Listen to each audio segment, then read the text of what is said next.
Bueno, y como les anticipé, vamos a conversar con el doctor Alejandro Carrió, que es un gran abogado, especialista en derecho penal.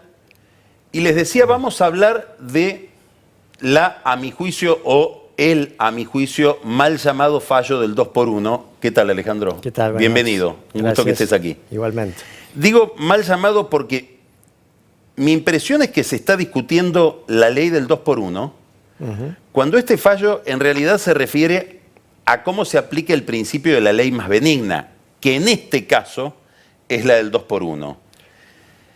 Entonces, tengo la impresión desde el primer día, inclusive impulsado por el gobierno y por las declaraciones del ministro Garabano, se desvió la discusión a si la ley del 2 por 1 es aberrante o no, es buena o no, cuando en realidad en el caso Muña se está discutiendo otra cosa, que tiene que ver el régimen de garantías para alguien que nos puede resultar abominable y que emocionalmente o moralmente podemos tener la tendencia o la propulsión a decir no le doy ninguna garantía por las porquerías que hizo.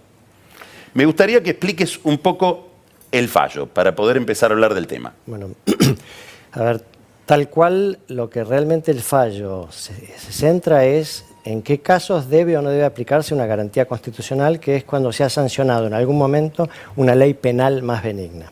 El problema se da en casos como este, donde el delito se comete en un momento determinado y pasa muchísimo tiempo antes de que los tribunales juzguen ese caso, por las razones que sean.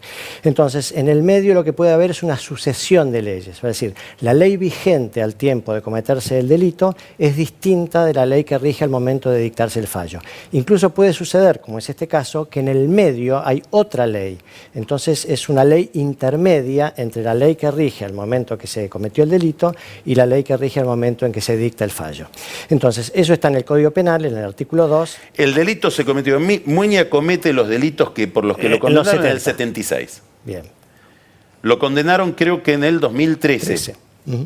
La ley creo que rige entre el 91 o 96. Entre el 94 y el 2001. Ahí es donde, en este caso en particular... Quiero aclarar una cosa. Sí. Tampoco es necesario que Muña haya estado detenido durante ese periodo. No, es necesario que haya estado detenido por un plazo de 2 años en prisión preventiva. Pero no necesariamente mientras esa ley estaba vigente. No, porque lo que dice el Código Penal, en una norma que es clarísima, no se presta a interpretaciones siquiera, es que si la ley vigente al tiempo de cometerse el delito fuera distinta de la que existe al momento de dictarse el fallo o en un periodo intermedio, se aplicará siempre la que sea más benigna. Siempre. Siempre está... Siempre. ¿Por qué te pregunto siempre? Porque acá se introduce otra discusión. ¿Qué diferenciación habría que hacer con los delitos de lesa humanidad? El artículo 2 del Código Penal, que es el que estamos nombrando, no hace ninguna distinción. Tampoco la hacen, en definitiva, aquellas convenciones que tienen rango internacional, como es la Convención Americana de Derechos Humanos o el Pacto Internacional de Derechos Civiles y Políticos, que también recogen este principio de que se debe aplicar la ley penal más benigna. Ninguno de estos instrumentos jurídicos dice que esta garantía de la aplicación de la ley penal más benigna vale en una categoría de hechos y en otra no. Entonces, este fallo, el voto mayoritario, ¿no?, se apoya mucho en decir, miren, nosotros los jueces no podemos distinguir en los casos donde las leyes no distinguen y cuando la ley es absolutamente clara. O sea, los métodos de interpretación de la ley, el primero es las palabras de la ley según su sentido normal y natural en la mayoría de los casos. Cuando la ley dice que siempre se aplicará la ley más benigna, cuando sea distinta a la que existía el momento en que se cometió el hecho de la que existía el momento de dictado el fallo, ese siempre no hay manera de interpretarlo de otra forma. Yo estoy bastante seguro que los jueces que dictan este voto mayoritario deben haber sentido un dilema moral alto. El doctor Rosati lo dice. A mí me interesaría que ahora que distingas tres cosas. Política, moral y derecho. Totalmente. En este tema. Porque me parece que están como superpuestas. Es decir, como que aquel que defiende la aplicación de una garantía de una ley que se debe aplicar, por ejemplo, en este caso siempre, estaría como haciendo la vista gorda moralmente de los delitos aberrantes que se cometieron. Entonces habría que hacer una defensa moral de por qué se aplica la ley. Bueno, a ver, partamos de la base de que la ley es el instrumento que nos rige a nosotros. Todos nosotros tenemos que someternos a los dictados de la ley. A la Argentina le ha ido pésimamente mal en toda su historia porque la ley era una cosa que importaba poco, y así nos ha ido. Bien. Cuando la ley es clara hay que aplicarla y ahí es donde los jueces tienen que ver si tienen algún margen de discrecionalidad producto de alguna ambigüedad de la ley. Entonces ahí es donde a los jueces les resulta un poco más fácil decir, bueno, la ley la puedo interpretar de una manera A o de una manera B. ¿Cuál de las dos maneras es la que está más en línea con los principios morales, con una idea genérica de justicia, con los principios del preámbulo acerca de que afianzar la justicia y demás? Pero cuando la ley no distingue y admite una única interpretación posible, entonces es muy difícil volcar los principios o las exigencias o los imperativos morales que uno debe tener. El área de las garantías, que es un tema del que yo me vengo ocupándose bastante, en realidad es especialmente compleja respecto de esto. Porque nadie reclama una garantía en el derecho penal si no es respecto de algún acto que en definitiva ha conducido a la obtención de alguna prueba o algún elemento que conduce a una sentencia condenatoria. O sea, nunca quien reclama una garantía es una persona que está totalmente fuera de sospecha de haber cometido un delito. O sea, lo que estás diciendo es que las garantías fueron inventadas precisamente para aquel que nos resulta repudiable y condenable. A ver, te doy un ejemplo. En un delito el más aberrante, de lesa humanidad, el que quieras, se encuentra el arma homicida en un allanamiento sin orden judicial y después de haberlo sometido al imputado o al titular de ese inmueble a un interrogatorio durante horas y horas y horas en las peores condiciones.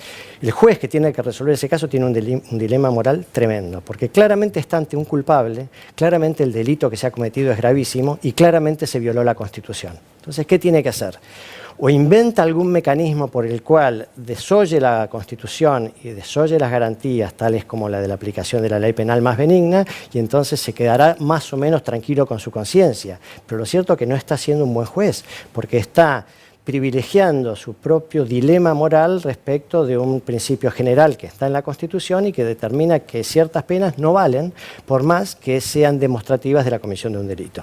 En este tema lo que se discute es, como decías al principio, no tanto, aunque es importante, cuál es la ley más benigna por la que tenemos que optar, sino este tema más importante o más global, que es el de la aplicación de la ley penal más benigna. En este caso, ¿cuál fue?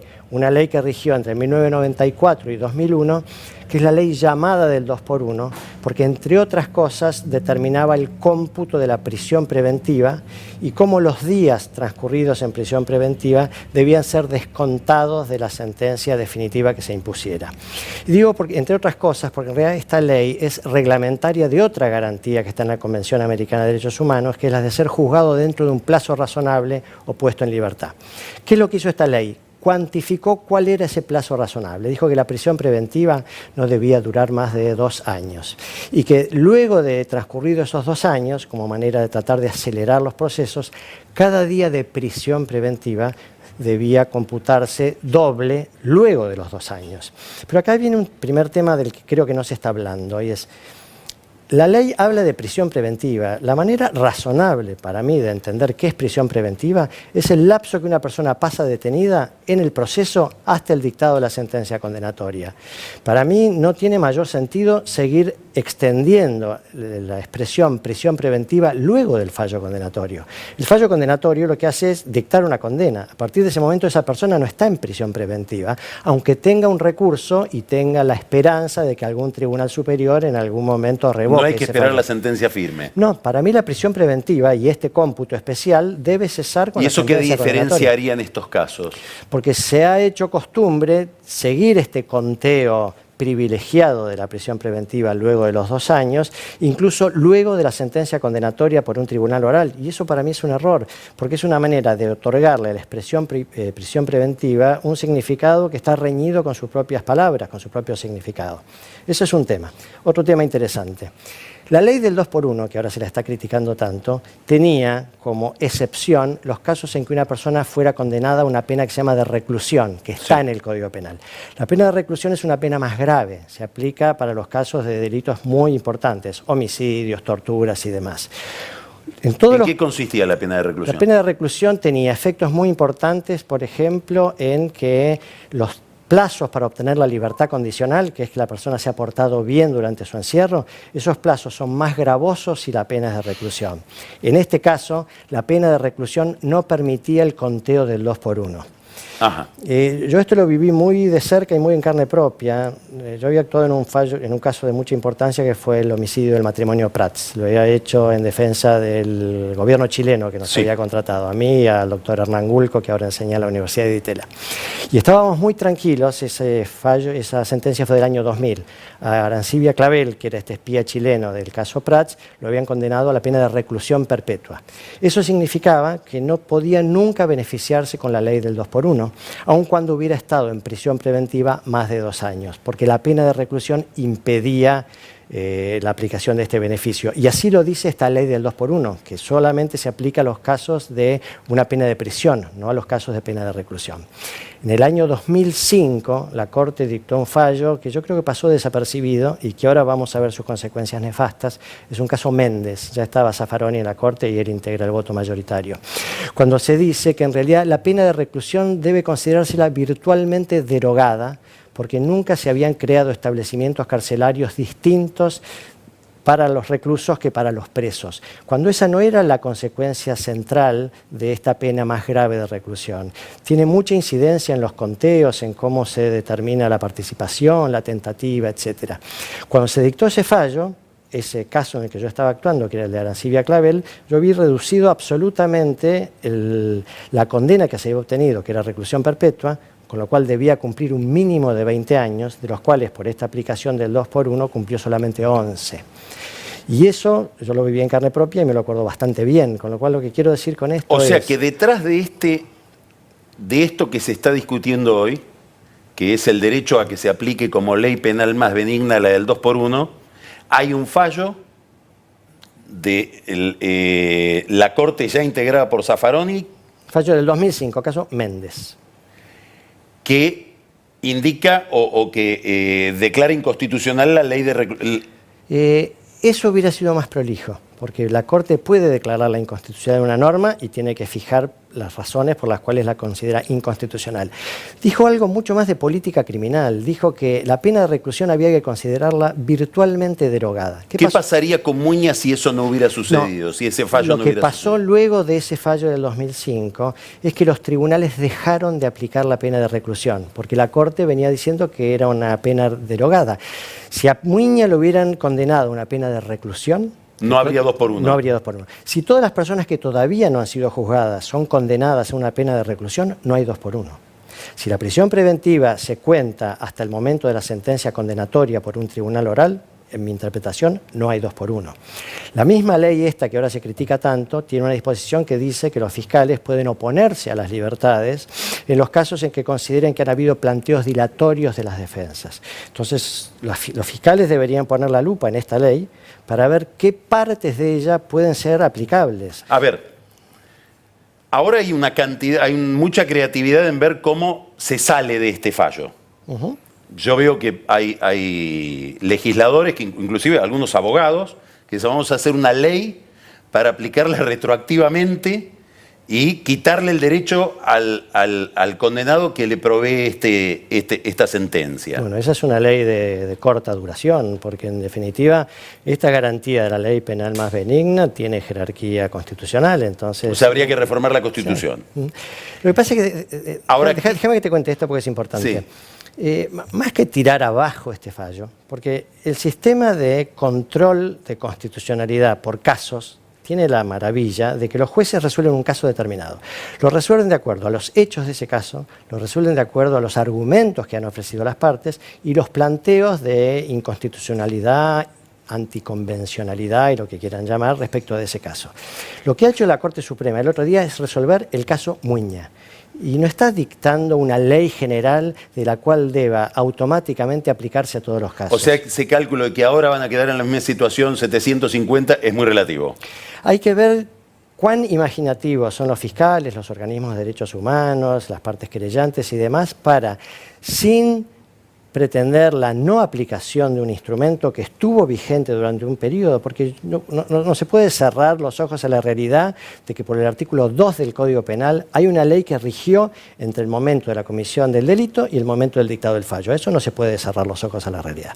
Lo que se puede hacer es ver bien esa norma y ver qué aspectos de ella pueden ser invocados por los fiscales o por los organismos de derechos humanos o por los querellantes para tratar de que esto no tenga así un efecto cascada. Porque los jueces han resuelto el caso Muña, no han resuelto cualquier otro. Cuando le llegue otro caso lo mirarán. Te digo una cosa. Lamentablemente, después del año 2000, a partir del año 2004-2005, los jueces de la Corte sintieron que cada sentencia tenía que ser una especie de tratado. Y eso es pésimo, porque los jueces tienen que ceñirse al caso que les han presentado. Cuando yo empecé a ejercer la profesión, años 70, 80, la Corte Suprema dictaba fallos de 2, 3 carillas y eran una maravilla. El primer caso donde se consideró inválida la prueba obtenida a través de tortura, en la era moderna, es un caso Montenegro. El caso tiene una carilla y cada renglón de ese fallo es importantísimo, porque la Corte se cuidaba bien lo que decía y se guardaba la posibilidad de, si las circunstancias de los casos siguientes variaban, ver en los casos siguientes que iban a resolver. Ahora hay una especie así como de revolución de que este fallo es tremendo, de que va a ser una catarata de personas saliendo en libertad, y yo les diría que tengan paciencia. Alejandro Carrió, interesantísimo, muy esclarecedor. Vimos una cantidad de aspectos que ni sospechábamos de todo este tema que se está tratando. Te agradezco muchísimo y espero tenerte pronto otra vez para hablar de otros temas más ligados a cuestiones más generales de la institucionalidad, sobre todo del tema penal. ¿Cómo no? Muchas gracias, Alejandro. Hasta luego.